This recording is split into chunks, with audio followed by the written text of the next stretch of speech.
আমার শ্বশুর মানুষেরা খাওয়াইতে খুব পছন্দ করতো। মানুষ বলতে যে কোনো মানুষ, আত্মীয় স্বজন।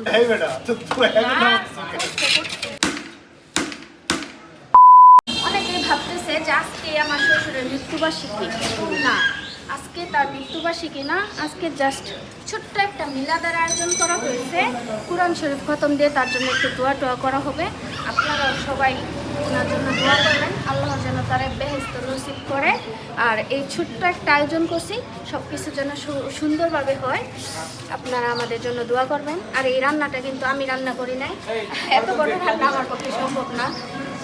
বাবুর্চি দিয়ে রান্না করাইছি, আর আমরা অনেক হেল্প করছি, যাবতীয় হেল্প সবাই মিলে করেছি। আমার শ্বশুর মানুষেরা খাওয়াইতে খুব পছন্দ করতো।